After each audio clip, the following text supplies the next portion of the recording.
What's up, guys? We're back.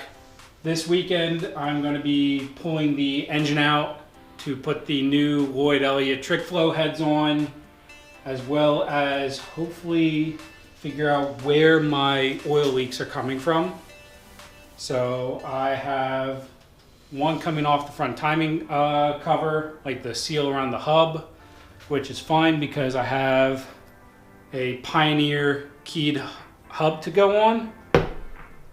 So I figure once the motor's coming out, we'll put the new heads on, we'll put the keyed hub on for the Pro Charger down the road here, but while the motor's out and everything, might as well just put that on while we're at it. Fix the oil leaks, and everything else is pretty much tidied up electric wise. The only thing I haven't figured out is the power steering reservoir. For some reason it gets like over pressurized. It's a new cap on it, but it gets over pressurized and fluid just fucking shoots out there. So gotta figure out why that's going on. The game plan for today is basically just get everything disconnected. I have a buddy stopping by to help negotiate and manage pulling this out. Just because of height of the truck, the cherry picker doesn't exactly clear, so I need a second set of hands in order to get it out of here. So that's the game plan today. Pull the motor out by this evening, new heads on tomorrow, install the engine hopefully tomorrow night, and ideally Sunday have it running again. So we'll see how much actually gets done. It's a really nice weekend. I don't necessarily want to spend it all in here, but at the same time, I want to take advantage of the free time I have right now and get this done. So let's go.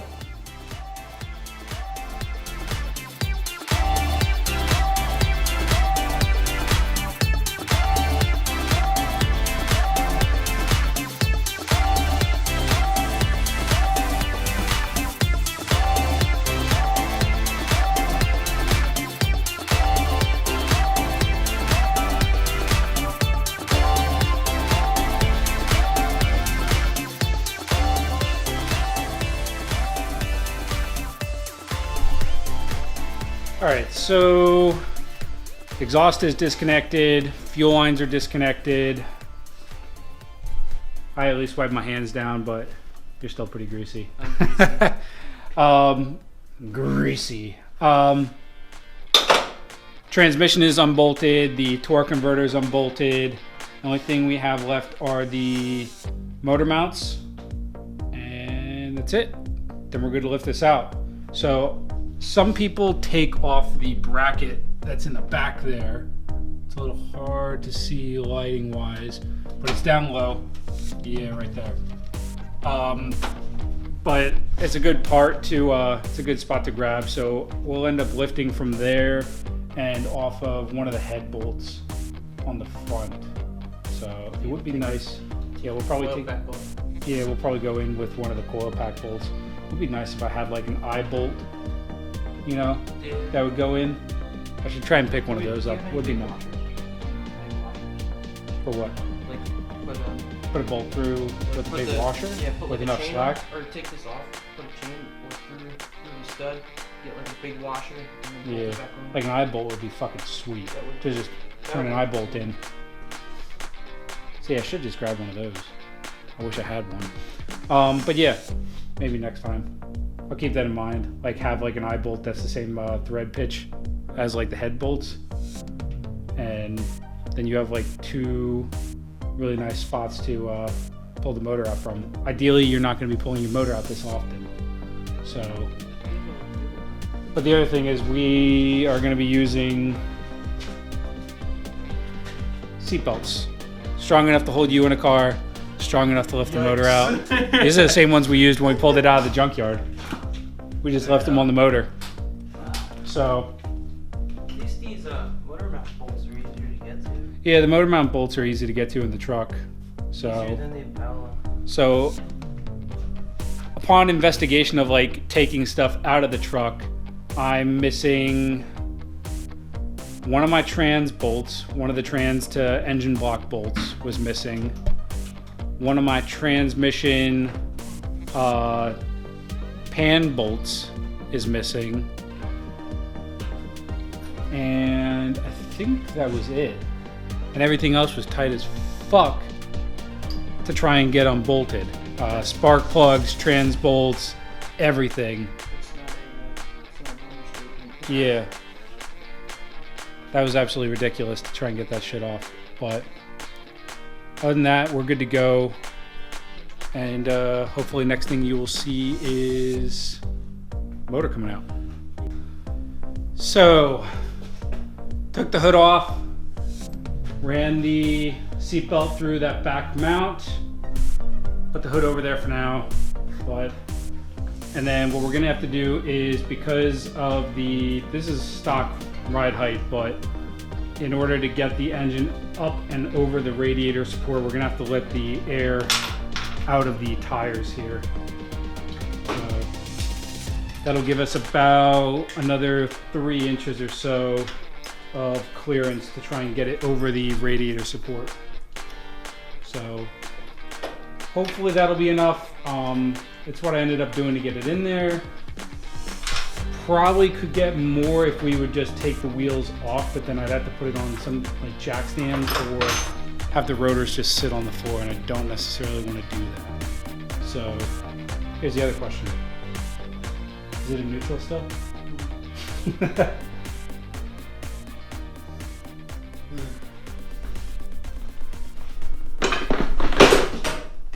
Safety first, folks. All right, I'm gonna let the air out of the tires a while. It'll be easier to work on. So.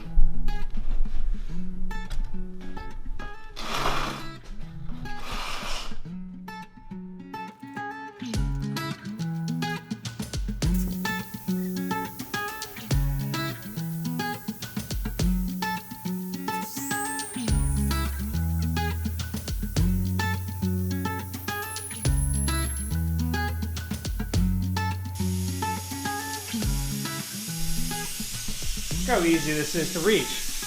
Look. This is nuts. This is so much easier.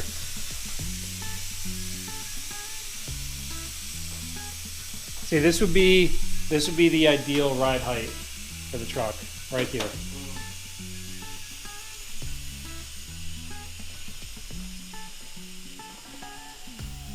That's another thing to tackle for another project. Just drive on flat tires. Yeah, I'll just drive on flat tires. There we go. That's the answer. That's easy enough. All that traction, you know? Cheap. All that traction. Lower your car for free. Yeah. All right. So, motor mount bolts. Support trans. Motor mount bolts. That's right. Support trans. See? Safety first. That's why it's good to have 2 brains here.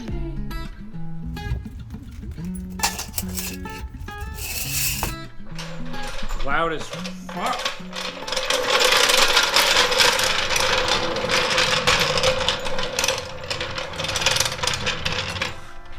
Alright. Throw a block of wood on from somewhere. That'll do.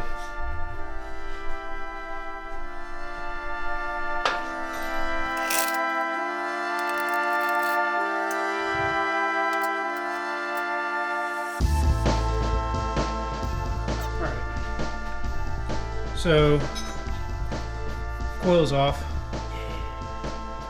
So we're gonna end up going down to, there goes the vent. This bolt head right here. Yo, this is okay. This is a little sketch. I'm not gonna lie. That's why I think A little sketch. it's not as sketch as the way we took it out before. We literally just hung the seatbelt on the stud.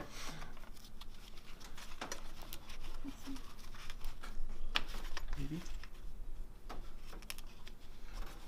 I think Slocky Mechanics would be proud.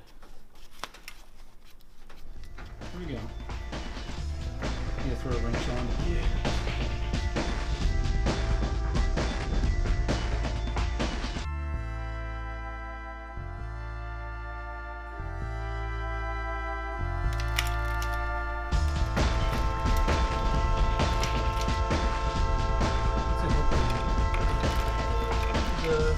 two. This one right here, I think this is the lower O2. This is the lower O2. Okay. We gotta take the strap underneath this. I was gonna say either that or go underneath and unclip that. This is easy enough. Yeah.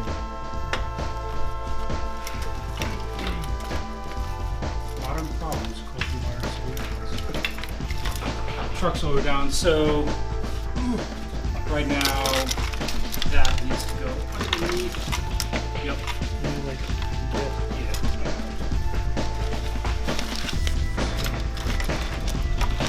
Probably gonna get in the way. We can just kind of move it as we need. Yeah.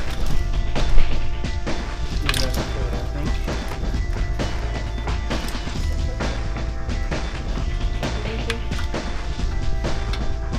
Wire mounts?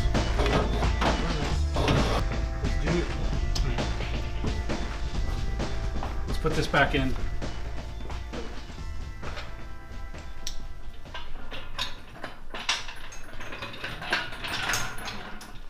Too much? Yeah. There we go. Thank you. All right.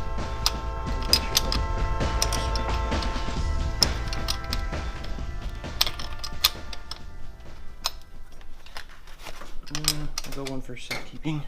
There we go. All right. Should be good. Oh, do you have a jack under the trams? Yes.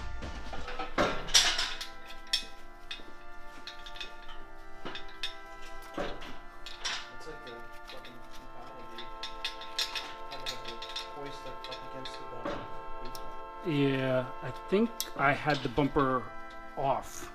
Oh, really? Yeah, I think I had the bumper off when I put the motor in the first time. It's probably gonna slide once we pull it.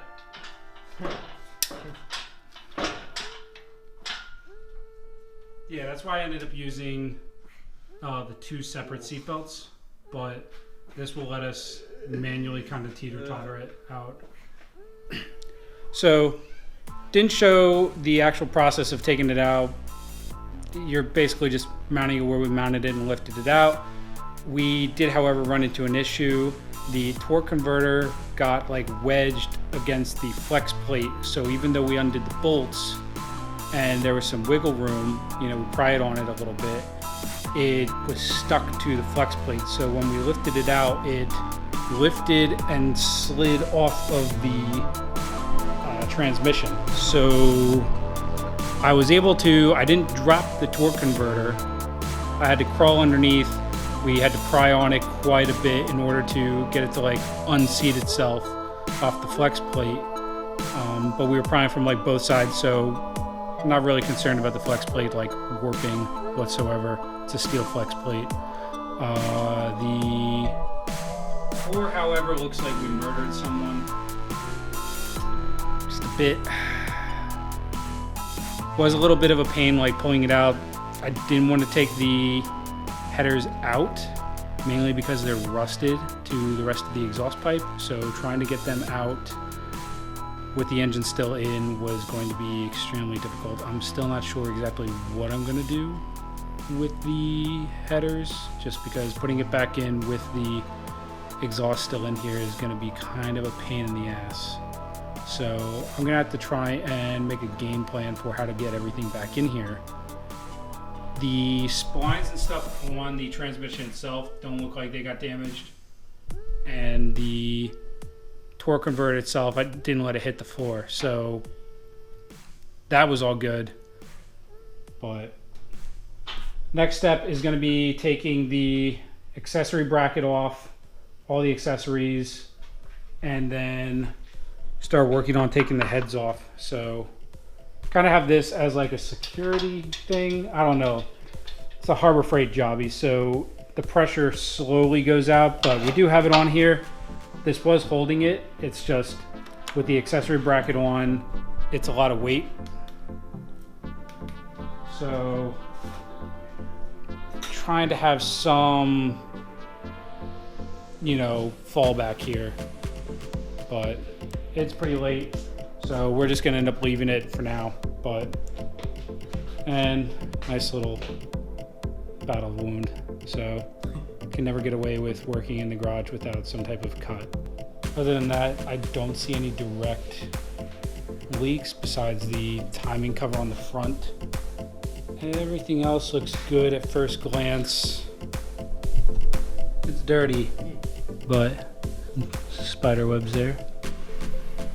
See, it's wet with oil around here.